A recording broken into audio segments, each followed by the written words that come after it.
طرف آتا ہے تو اس کے سابقہ ساتھی اس پر طرح طرح کے الزام لگاتے ہیں۔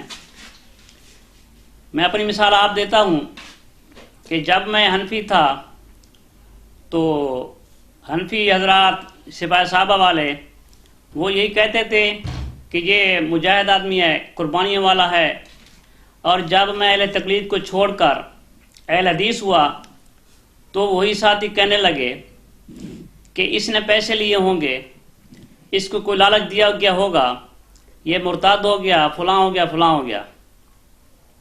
اسی طرح بھائی عبد القدیر بھٹی جو کہ ہیتو شہر کا رہنے والا ہے، وہ بھی جب مرکزی اشاعت التوحید میں تھا تو اس کو ساتھی بھی یہی کہتے تھے کہ یہ بہت علم والا بندہ ہے، اور جب وہ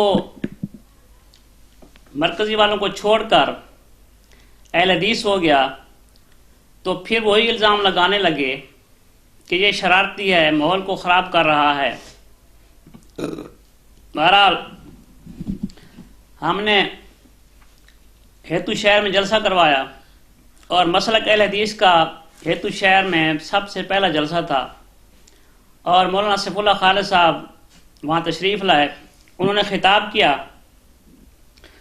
نہ کسی کو گالی دی، نہ کسی کو برا بھلا کہا، اور نہ ہی کسی کو طعن و تشنیع کا نشانہ بنایا۔ انہوں نے اپنا موقف بیان کیا اور چل دیے۔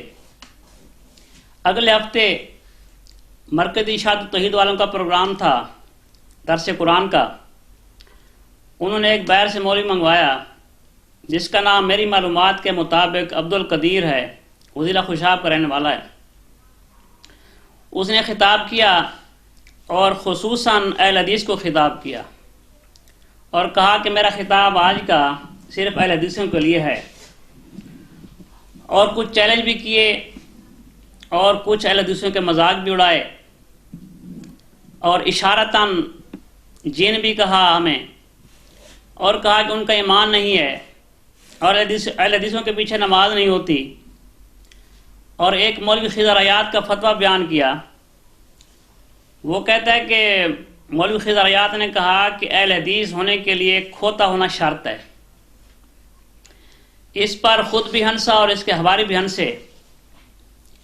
میں اپنے اوپر ذاتی تنقید کا جواب نہیں دیتا کیونکہ یہ ہماری شایان شان نہیں ہے۔ جن کے پاس دلائل ہوں وہ ایسی بکواسات نہیں کرا کرتے، اور اپنی حواریوں کو خوش کر کے وہ چلا گیا۔ تو میں نے سوچا کہ اپنی استطاعت کے مطابق جو میرا علم ہے اس کے مطابق میں اس کا جواب دوں۔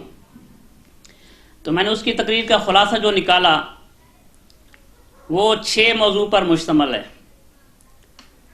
سب سے پہلے اہل حدیث کے 2 اصول، دوسرا انہیں موضوع چھڑا تقلید کا، تیسرا عذاب قبر، چوتھا سماع موتا، پانچواں خلف الامام، فاتحہ خلف الامام، اور چھٹا رفع یدین کا مسئلہ چھیڑا۔